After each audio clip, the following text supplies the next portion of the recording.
So, hello, I'm Brian Clark Howard. I'm a senior writer with National Geographic, based here in Washington.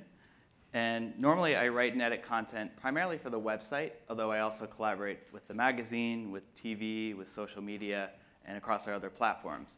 I actually co-lead the Environment Beat, which is a semi-new cross-platform initiative that we have.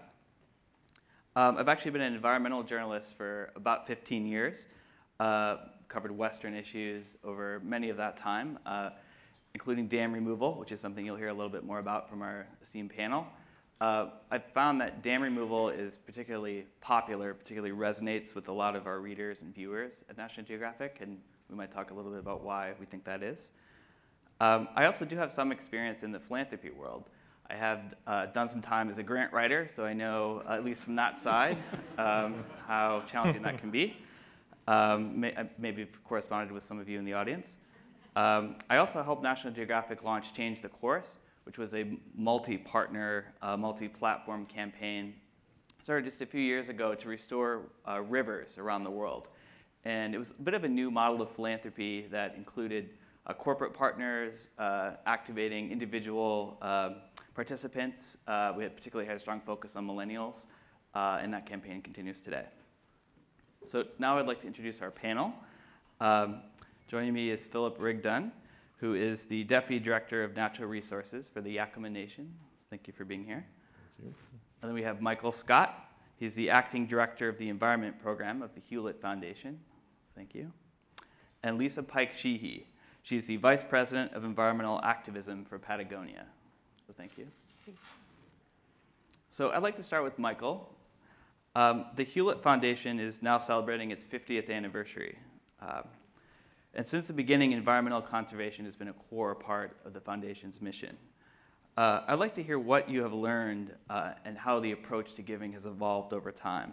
As well as personally, you've been there 8 years as leader of the foundation's Western Conservation Program. If you could share a little bit about what that's been like. Sure, thanks. I'm really pleased to be here and to talk with you today. In 1966, Bill and Flora Hewlett started the Hewlett Foundation in their living room for the purposes of the betterment of mankind. And I'd really like to share with you today a couple of things that came out of those early discussions in that living room. First was a love of the West. Both Bill and Flora appreciated the grand landscapes from Yosemite to Yellowstone that the West contained, its magnificent rivers that are the lifeblood of the West, and the people and the culture of the West. And those things, those three values are sort of woven through the work that the foundation does in the West. But overlaying that is an approach that Bill Hewlett brought from HP to philanthropy, and I think probably many of you have read about the HP way, which was at the time that HP was founded was really a fairly radical idea, which is that you would hire good people and you would give them a challenge, and then you would get out of the way.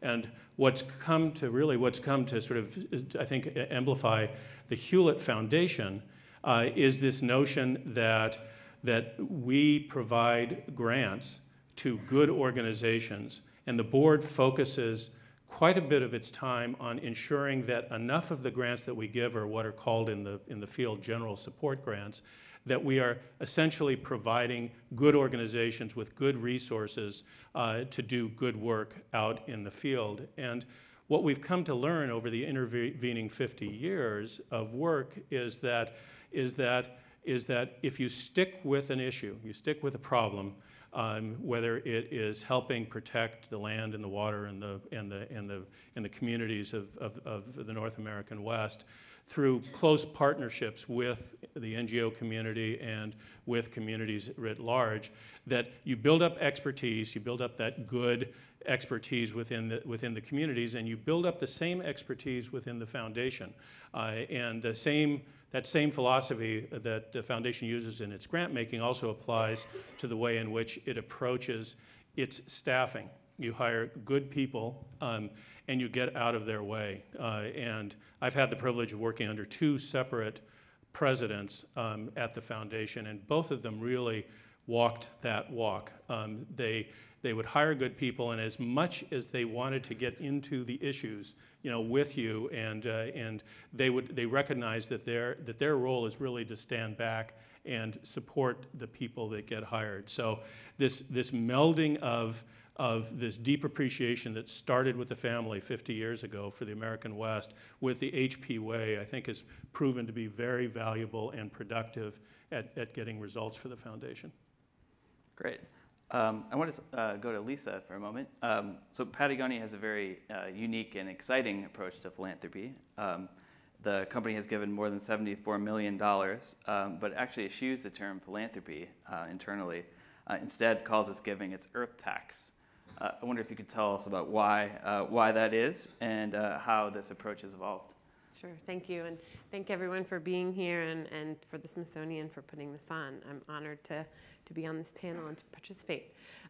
We shied away from calling it philanthropy and charity early on. We wanted to think of it as an investment in people, in movements, in issues, and ideas.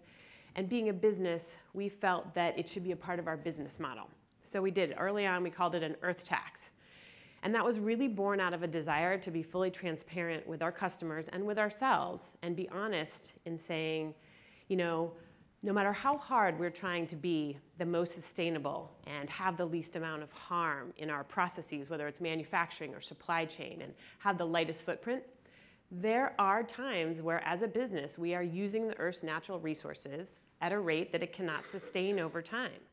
And to acknowledge that, we decided to tax ourselves. And so we said we'll give 1% of sales each year to grassroots environmental organizations. We'll take that money, it'll be a part of our business model, and we'll invest it in a vibrant and diverse grassroots environmental movement, which is where we saw true and lasting change happening in this country early on in ways that maybe business couldn't fit that need. So it has amounted to about $74 million since 1985. We have over 22 granting programs worldwide now where we have employees on the ground. We gave away $7.4 million last year. And in 2002, we took that business model into the business community and started an organization, a nonprofit called 1% for the Planet. So we wanted to show other businesses that they too could reach that high bar of commitment and build it into the cost of doing business. So 1% for the Planet now has about 1,800 members worldwide of other businesses committing to give away 1% of sales each year to environmental organizations. And because Black Friday just happened, and some of you might have seen our big effort, but I want to mention it if I can. And so after the election, we decided we wanted to double down on our commitment to the environment and let people know that we were 100% in. So in addition to the 1%, we said on the biggest shopping day of the year, we will commit 100% of our global sales to environmental organizations. And thank you.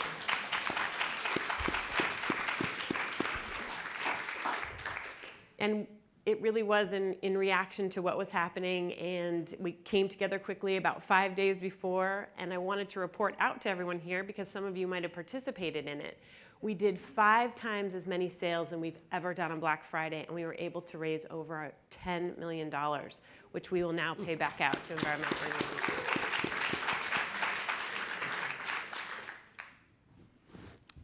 Michael, the Hewlett Foundation also has an exciting announcement today with the Open Rivers Fund. It's a $50 million philanthropic fund to remove dams and restore rivers across the West. Could you tell us about that?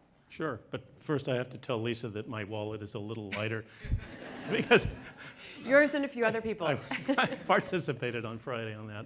Thank you. But thank you to Patagonia for doing that.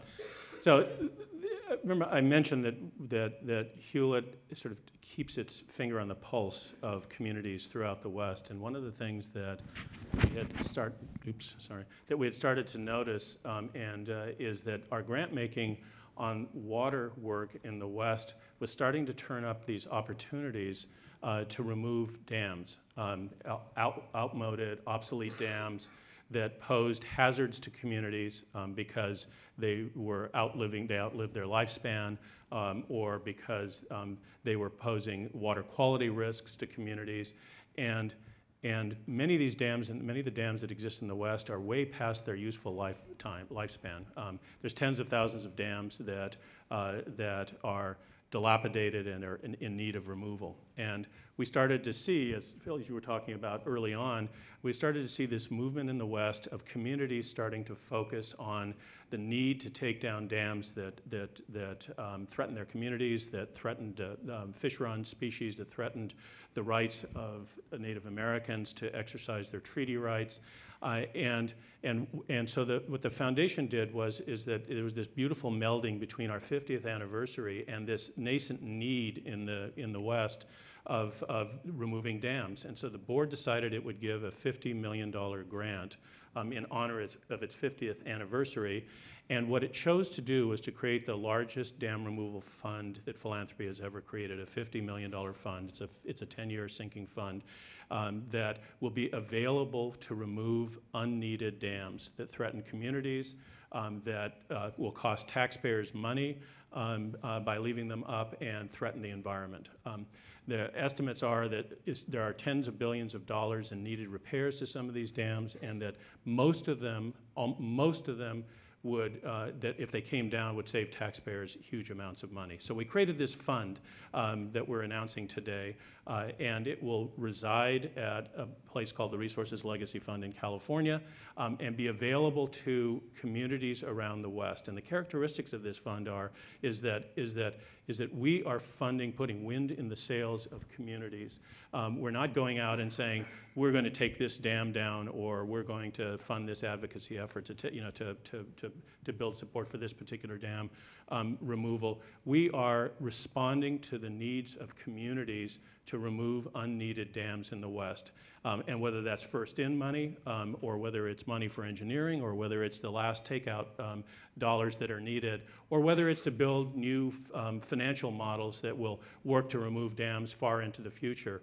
Our desire here is to meld taxpayers' needs, community safety needs, and the environment in ways that will create sort of a new economy of dam removal, make the West a safer place so people won't be at risk, and improve the environment.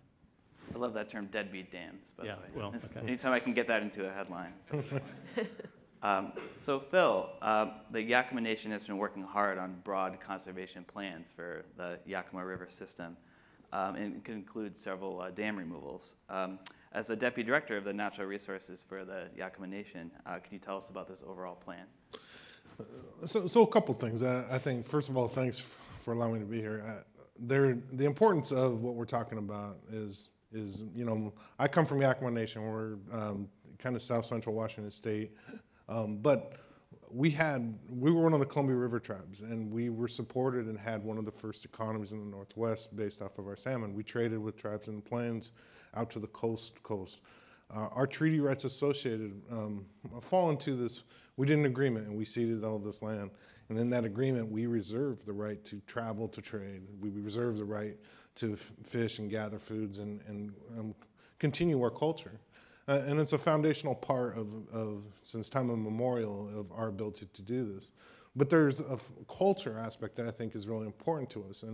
And so we, for 160 years, we've been fighting in court, or fighting for the rights of those foods that we are responsible for. That when man came to our lands, and those foods, the salmon stepped forward and said they would feed us as well as the other animals. And it was our importance and our way is that we have a responsibility to protect them and to help them.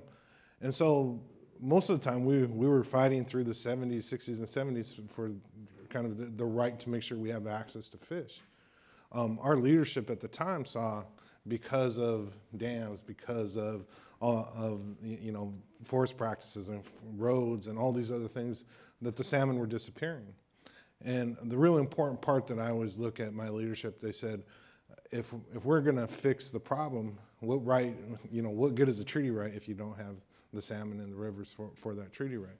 We need to change our perspective. We need to go in and take an active role.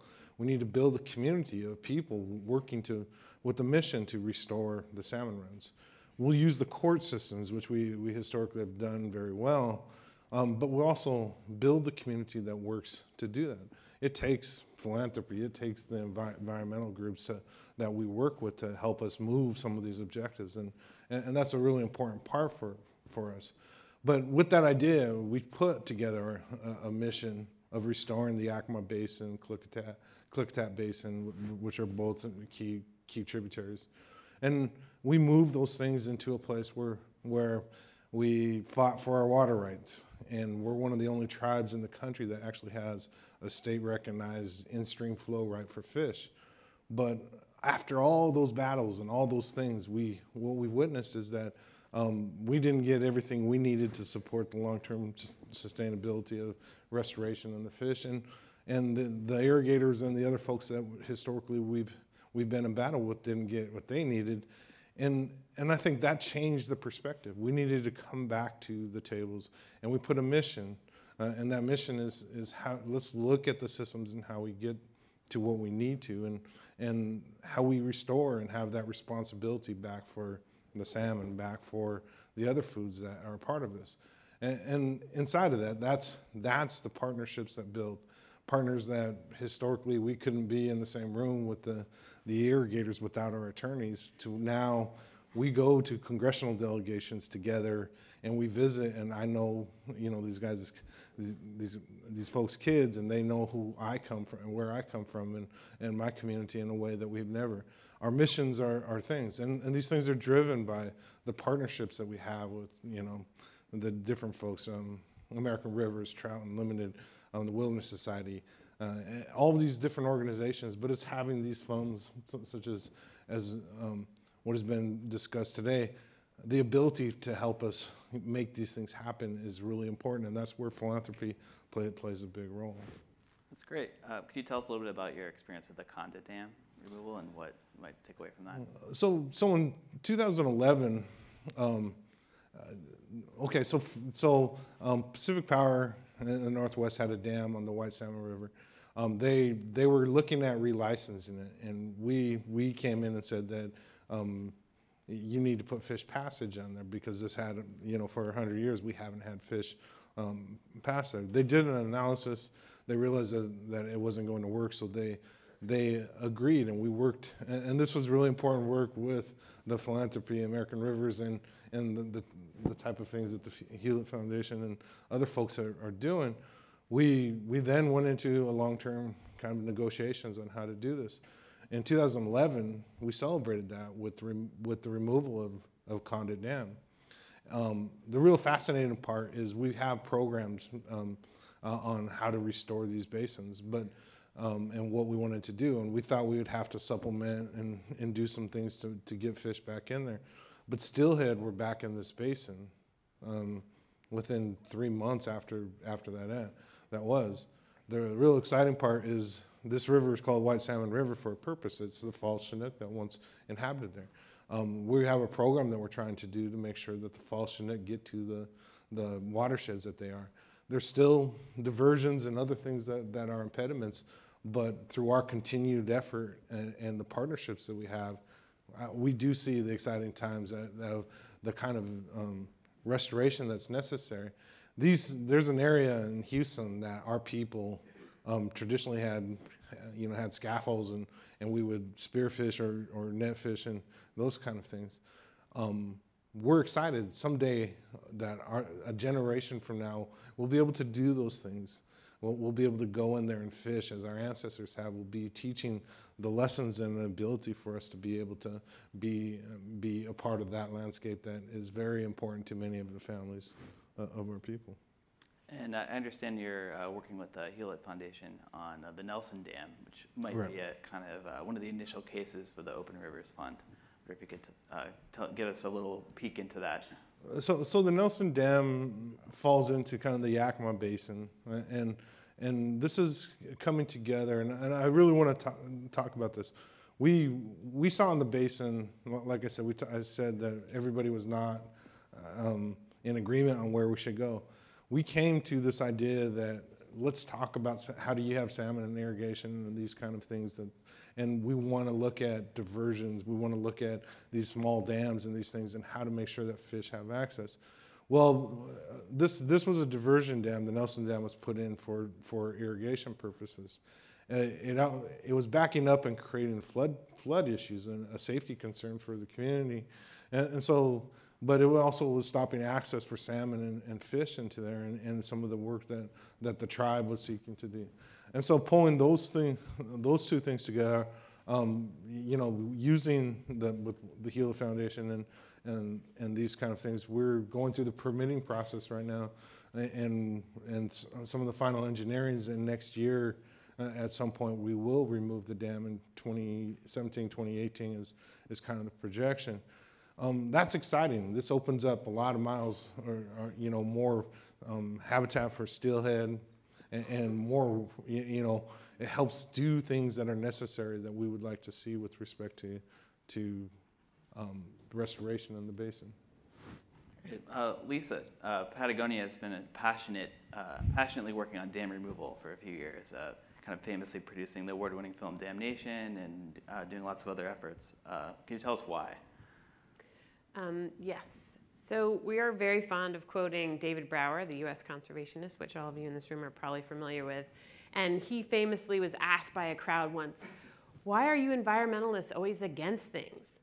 To which he replied, "Well, if you're against a dam, you are for a river."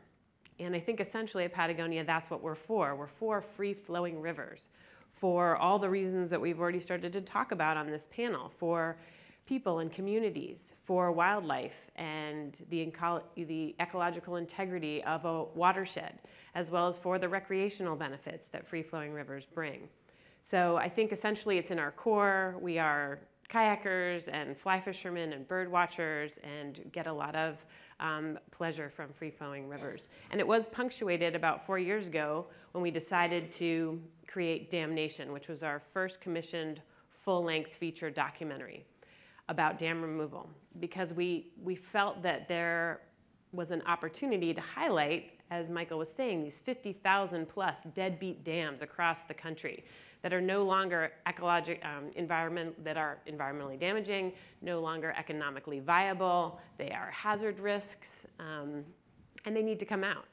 And we wanted to bring the passion and the storytelling that Patagonia is known for so that we could educate the general public about this issue and get them to connect with it and care about it.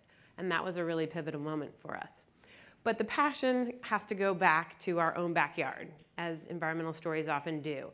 And the fact is, we have the Ventura River, which runs right directly behind our corporate headquarters. And for the past 40 years, that has been a great source of inspiration for us. We made our first grant there. We experienced our own first activism there, funding the Friends of the Ventura River. And 12 miles upstream is the Matilaha Dam. And it is our own deadbeat dam. It is a classic example of a dam that needs to come out. It no longer serves its original purpose, which was for agriculture in the area. It is 90% filled with silt. It is a safety hazard to the community. And you have a generation of people growing up who are not connected to a free-flowing Ventura River. Not to mention that there is a southern steelhead population that has been patiently waiting to get upstream to its original spawning grounds, patiently. So we are so excited and honored to work with the Hewlett Foundation and the Resources Legacy Fund on this Open Rivers Fund, that they would dedicate $50 million to projects like ours, and the Nelson Dam is tremendous. And I loved how Michael said it's wind in the sails, because that's exactly what it is. You have a community that is so eager for this dam to come out. There is no opposition to this dam. The community wants it to come out. But it has been stagnated over the years for a variety of reasons. One, agreeing how it should come out, and the conduit is an inspiration for all of us as to how to do it. And then that fundraising hurdle. And the Hewlett commitment will be that wind in the sails. It'll be that catalyst that we're seeing opening doors for public-private partnerships and for all the agencies coming together to help make this a reality. So we're very grateful and honored to be chosen as one of the 3 initial projects. If any of you are aware, the Matilaha Dam is the dam on the Damnation cover with this giant scissors image on it, which I love that image.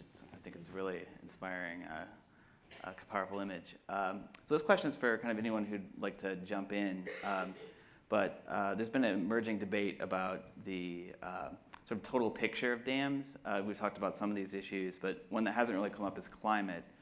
It used to be that engineers thought dams were completely climate neutral because hey, they don't produce emissions, right? But then we've been finding out maybe that's not so true. You have other issues with vegetation that's behind them that's decaying and producing methane, and that might actually be more of a serious problem than anyone thought.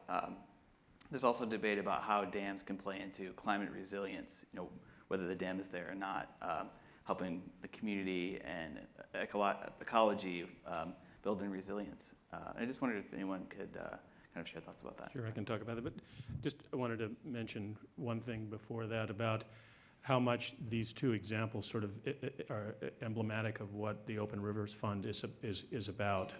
You have a classic concrete dam in the Matilaha Dam on the Ventura River that has silted into the point that it serves absolutely no one any purpose. But if the San Andreas Fault were to shrug, that dam will come down and the communities downstream from it will be heavily impacted. So as Lisa said, there's broad consensus around taking it down, and we're very pleased to be able to participate in that. And at the other end, on the Natchez, you've got a small irrigation dam that actually will be rebuilt in a different way, and that the Open Rivers Fund can help a community reconstruct something that is more river friendly, that will serve the purposes of the community, serve the purposes of the Acma Nation in terms of restoring fish. And in between, there's a third project on the Rogue River in Oregon, which has no dams on it, but on lots of the tributaries has, and I'm sure you've all driven over roads where you've seen a culvert under the road where, where water runs through it from a tributary. Those culverts can be just as much an impediment to the movement of fish and wildlife as can a large concrete dam. So the third project that we are announcing today is over about a 10-year span, which would remove all those remaining culverts that the communities would like to see out and create a barrier-free watershed on the Rogue River in Oregon, and will improve water quality for communities that have to process water downstream, reducing their costs, and improve fishing and commercial whitewater rafting on the river. So it's a kind of a win-win situation, which those three examples I think are emblematic of what we are trying to do with the Open Rivers Fund.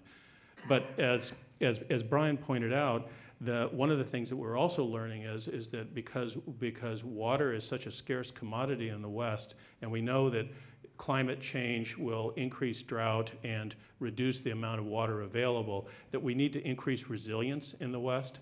Dams decrease resilience because what they do is they dam water, they evaporate it. They also, as dams like the Matilaha silt in, produce large quantities of methane, which add to climate gases and adversely affect the future of the planet. So removing dams in a somewhat counterintuitive way is actually climate friendly and increases resilience. And the Matilaha would be a good example. That dam evaporates more water than is behind it. And if you let the water flow down and it stays cooler, it actually becomes available to downstream reservoirs in larger quantities for the benefit of the community. And we see that pattern repeated over and over around the West. So taking out these deadbeat dams increases resilience to climate change, and in many ways actually produces more water for the benefit of urban and ag users as well as the environment. Great. Bringing it back to giving, philanthropy, a number of these projects you've mentioned are kind of what some would call new models of giving, new models of philanthropy, multi-platform, multi-partners. Can you tell us why this is not your grandma's philanthropy? Well, I think that one of the things that philanthropy can sometimes be guilty of is assuming because we have resources, and sometimes in some cases vast resources to dedicate to an issue, that the dedication of those resources in and of themselves is sufficient to solve the problem. What we have come to realize that that's not the case at all, that all the money in the world can't do the hard work that has to be done at the community level to be ready for a Matilaha or a Nelson Dam. And so that instead of issues following money, it's actually money following issues. And that's a very good lesson for philanthropy, and it actually fits in very well with the HP way, which is with Bill Hewlett, and he built this into the DNA of the Hewlett Foundation, was very humble in his approach to his business, and he and Flora in their approach to philanthropy, which is that it's not about the Hewlett Foundation. It is about how the Hewlett Foundation can serve the needs of communities. And when you take something as complicated as dam removal, and it's probably one of the more complicated issues that we work on, you really have to have a community leading the way and then philanthropy following and supporting. Bill? And I think the real thing is how do you come together as a community? And the focus with the tribe, we've used the court system to help Bureau of Reclamation do some things. But our goals have to be known, and we also need to understand what the irrigators need. We need to understand what the folks that and how do you work to find solutions? And I think that's the really important part. In the Acma Basin, just recently we started the phase 2 in construction on the Cle Elum Reservoir to put fish passage there. It's a huge endeavor that the tribe has been seeking, because we will be able to restore sockeye back into the Acma Basin, which we're already taking action to. Then it was extirpated when all the reservoirs in the Acma Basin were put in without fish passage on them. We have a goal within the Acma Basin Grid Plan, which is a coalition of us working together between county commissioners and environmental groups and the irrigation districts and the tribe and the co-managers of the fisheries. That type of thing gets fish up into the upper watershed. That's the type of thing where we will actively seek to how do we reach those things. Sometimes it's not just removing a dam, it's making sure how that dam is run, it has a function of meeting the ecological needs of the basin too. And I think it's a real important conversation. And that's why it's not the same. You have us walking in together with people that historically we have not gotten along with at all, to a time where both of us know that with the circumstances here in DC and the circumstances that you see throughout the polarization, that the only way we succeed is if we all find a path together. And really the commitment that the Hewlett Foundation and this Open Rivers Fund opens the eyes that we can pull together, not just seeking this way or that way, but we can bring resources in that will help build those coalitions and build those relationships. Lisa? Thanks. And I just to backtrack a little bit to climate, because I just had one comment to make on that, but I really would like to emphasize that the era of thinking of hydropower as clean energy really needs to be over. And we need to all help with that message that it is not green and clean to build dams, and that there's all the climate resilience in taking them out, but that the methane that's being released behind these reservoirs is significant, and it is contributing to climate change at rates higher that they're finding out than they even realized. So I just wanted to throw that in on climate change. And yes, it's not your grandmother's philanthropy. Is that what you said? I love the theme that was running through last night and this morning about it being beyond dollars. It's time, it's resources, it's expertise. And I really believe that. And at Patagonia, one way that we've evolved our program is to enable our own employees to be a part of not only giving the money away, but also taking their own resources and their own expertise and being able to donate that to an environmental organization of their choice. So we have a very vibrant environmental internship program where employees are able to leave work for up to 2 months. We keep paying their salary and they go to work for the environmental group of their choice for free. So again, engendering that in folks of knowing there's a lot that we can do beyond just writing a check. We all have skill sets that we can give to these environmental issues and causes, and that's one way to go about it. Well, at least I know the concept we kind of talked about is making sure there's long-term sustainability to the giving itself, just like sustainability as we think of in the environment. I wonder if you could talk about that, and then I'll throw it to the panel members as well. Sure. The one of many things we're excited about with the Matilaha Dam coming out is there is a very diverse community that runs right alongside the river and near our headquarters that has a generation of kids, I think I said this, growing up that are not connected to what that free-flowing Ventura River is all about. So when we look at the long-term sustainability of taking the dam out and the next steps, there is infrastructure that we can support with organizations and programs that will create stewards who will make that nature connection that they talked about in the first panel, getting kids out into nature early on so that they can become the advocates and speak out on behalf of it in the long run. So we're really excited about that long-term vision of the next generation that will be coming up that will be connected as a result of this dam coming out. Yeah, another aspect of sustainability that we really haven't touched on is political sustainability. And because these are community-grown efforts, they really transcend the politics of one side or another. For instance, up where Phil operates, the dam the irrigation diversion that he's working to remove is in a former congressman's district who was the chair of the House Resources Committee and a fierce opponent of dam removal, very conservative congressman. And at the other end of the spectrum, when you get down to Ventura, you get into a much more sort of liberal community that is equally committed to taking dams out.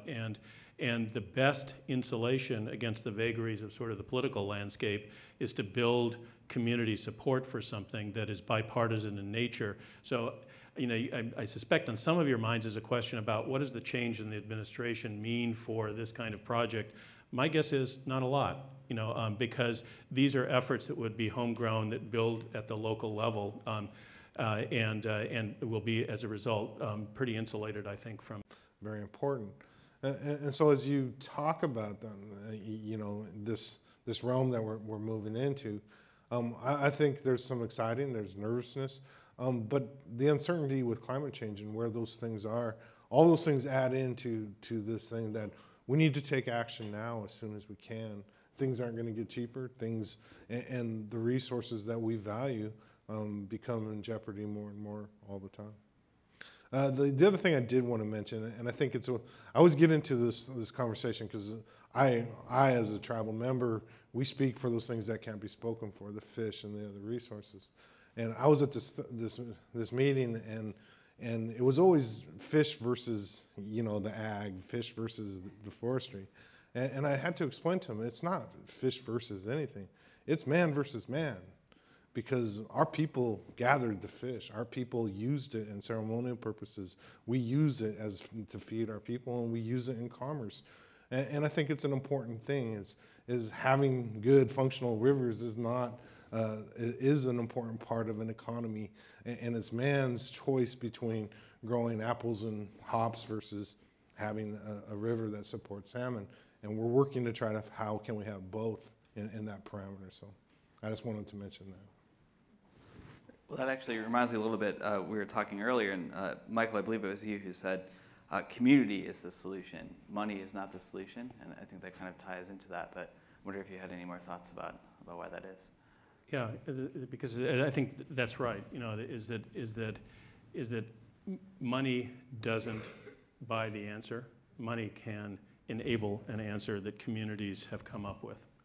And I think that particularly because you have so many, and Phil talked about this as did Lisa, so many disparate interests that are involved in oftentimes tense situations, from irrigators to tribes that are interested in exercising their fish treaty rights, to communities that would like to have water come out of their taps, to all these different things. And how you work that out has to work out at the community level and not and can't work out in an office in Menlo Park, California at the Hewlett Foundation. So what we can do is to help enable that that discussion, and as both Phil and Lisa said, is by putting the sort of force of a foundation behind what communities have done, also leverage other resources, other foundations, state monies, federal monies that can actually be part of the solution, because there's no single source of money that will be able to solve all of these problems. They're too complicated and too expensive. Any other responses to that? I think you said it very well. Thank you. And I'll just add, when you talk about community and those kind of things, it's that trust, it's that relationship, it's working on that local level. It's being able to live up to the word that you say and have the trust that they're going to do the same. And it's on all levels that you talk about. But as we talk about what philanthropy is and those kind of things, I always go back to the simple thing is as our culture, the Acma Nation culture, moves into the next and are we going to have salmon? Are we going to have those things? Is our history, is our responsibility going to be there? And I was told by an elder one time, and she said, we started talking climate change, and she asked me, I have a concern that you're trying to play God by doing all these things. And I told her, man created these problems, and we need to help fix them. But also on the other side, what else are you going to do? There's too much at risk for who we are as Yakima people in our community. And I hope that is the real important part. It's that next generation. It's doing those programs that teach the next generation how important these things are to us. And doing this type of work highlights that kind of importance of these resources, the water, the fish, and all the different things that support us as humans. I did want to briefly revisit why, with all the issues that we have environmentally and socially, and especially in the West, water and climate and wildfires and everything else, why dam removal in particular has so captivated the public. Very much we see this at National Geographic, and I think it's fair to say Patagonia was surprised how well damnation did. Really made an impact in the public consciousness. Why do you think that is? This is for everyone. Well, I think actually it goes back to a point I made earlier, is that particularly in the West, that water is the limiting resource. Everybody is hyper aware of it. When it rains in the West, you don't think about how great the rain is. What you worry about is when the next drought will start. And so everybody is focused on water and the sort of the intrinsic value of it and the feel of it as it flows on free rivers. And so the notion of restoring something in the West, which is probably the most plumbed region in the world, to free-flowing status, I think has really captivated people's imaginations.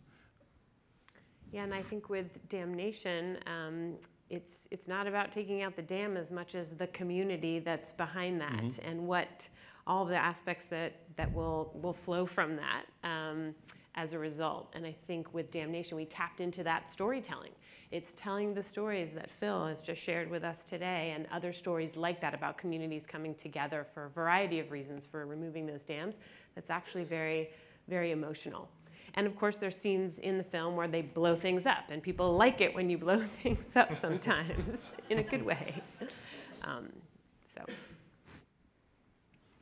Just probably my last question. We talked a little bit about kind of strategic partnerships, and Phil especially talked about kind of reaching across to folks who might have been sort of former adversaries. I wonder if you could talk a little bit more specifically about how you forge those partnerships and kind of navigate this kind of new world of more collaborative philanthropy.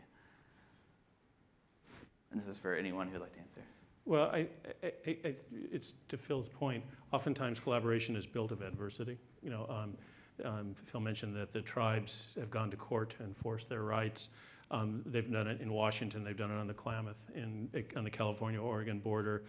Irrigators and commercial fishermen are at odds, and that conflict that never gets resolved, that never seems to, that one side wins, then another side wins. Eventually, I think some brave souls say, enough, let's sit down and see if we can actually work something out. And it's out of that adversity that collaboration is produced. Collaboration actually ends up with results that then serve the community and are durable results, because, as I was mentioning earlier, they tend to be insulated from the political winds that then work, and others look at that and see that and pick that up and move with that. So the other thing I would say is that taking down dams we have great fun with the puns associated with it, and we've come up with the best hashtag of the day. This is National Giving Day, so hashtag give a damn. So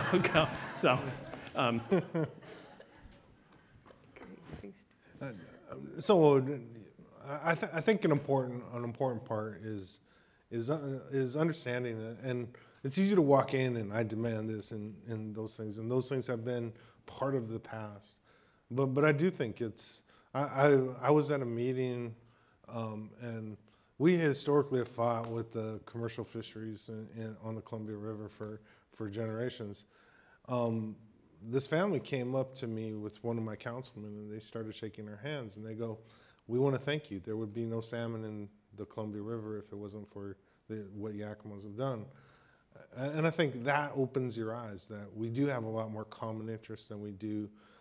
It's how do you get past those fears that are naturally out there, and where do you go with respect to that? And so I do like that hashtag, give a damn. So and so I hope as you see these activities and you're out west, and if you're in Washington State, come by and see the type of work that we're doing. It's pretty exciting, and it's not just on Washington State, but you have things on the Sandy River and all over the place that are doing similar type of work, and it's exciting on those roles what they play. Lisa, any last thought? I would just say that, for our own experience, very similar with Matilaha, that it goes beyond politics, and it's something that we can all come together on, and that's so important now more than ever, is to find those environmental issues where we're all in agreement on. And the Matilaha is something that has really catalyzed our community.